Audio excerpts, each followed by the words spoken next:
Hey, checking in with The Awkward Black Man by Walter Mosley, his collection of short stories all about awkward black men. Um, this is 16, 17, 18, 19, yeah, 4 stories. Showdown on Hudson is a cowboy in New York story where the protagonist meets well, not the protagonist, a narrator meets this cowboy black guy from Texas who comes to town, ends up getting in a duel with a racist white guy who's also from the kind of the same thing, and he, dastardly doings, the white guy tries to shoot him, and he ends up shooting him in the head and shoots a couple of the friends at the same time, really good at it, and leaves town toot sweet. And he's just sort of been living town to town and stuff like that. But definitely kind of your Western story in this one.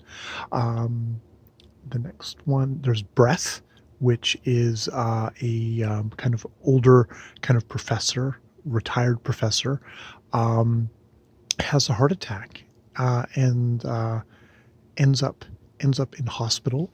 But this is kind of a continuing line of, if you do not have health care, you could get sucked into a system that seems to be reserved for poor people of color.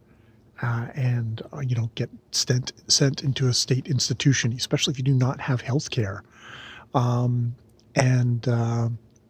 go he Mosley does a really good job of just like kind of the altered state this guy is in for the first kind of quarter of the story, and then him coming out of it. Luckily by the end, some friends from the college, some other fellow professors coming to his aid, and him getting out of there, and trying to get his health back so he can get off, because he was about to go off on his kind of recuperation in a kind of a tropical climes. So yeah, there's Breath. There's Letter from a Dead Man, which is a story where his brother? He's died, and he was a bully when he was a kid, and he kind of tortured him a bit. But he sends him a letter saying, I'm sorry I didn't tell you this when you were alive, but remember back when you were a young guy, like 17 or whatever, and the parents forced you to not get married, not be with this young white woman again. And it turned out it was because he is half black, and that his mother said, your father left me with nothing. Now his brother says, well, he didn't believe that. He thought his father was a gambler, and some bookies or whatever caught up with him and killed him over it. Regardless, the brother dies, and this guy comes to the home, and what it turns out is it's this agency that for $5,000 will deliver a message to someone else, and they have to know all about you. He knows all about this guy, he's like really kind of freaked out about it. As this white guy, he kind of reaches in his pocket and he's like, holy shit, do you have a gun or something like that? But he doesn't. And what it turns out he does have is a letter, and it's a letter from his brother. He's like, what the hell is this? And so he calls his sister, who lives across the country, and it's like, do you know anything about this letter? And she's like, she goes deathly still on this. And it's like, you do know something, even if you didn't get one. It's like, you should burn the letter. It's like, no, I'm not going to burn the letter. And she basically ends up hanging up on her.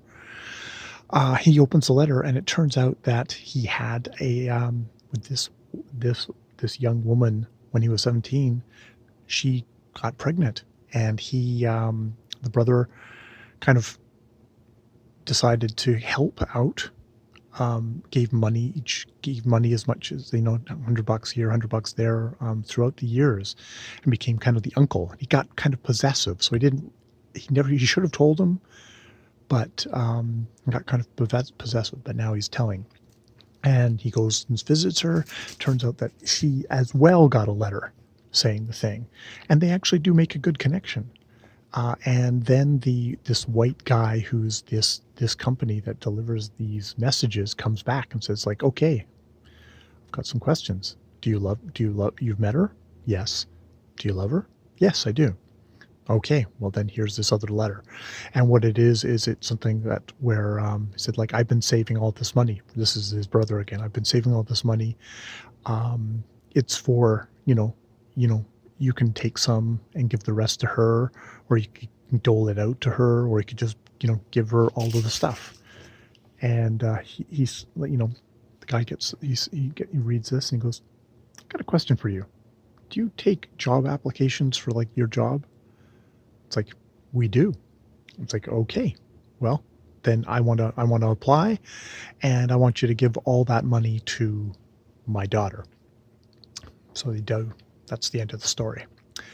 And the final one is it called The Letter? I think it's called The Letter, where it's this guy who's it's this guy who's really kind of just in a dead end kind of a job. He's been doing it for a good while. He's in his 50s, and he discovers a letter to his wife that is from this guy who's this financial guy who's really interested in her.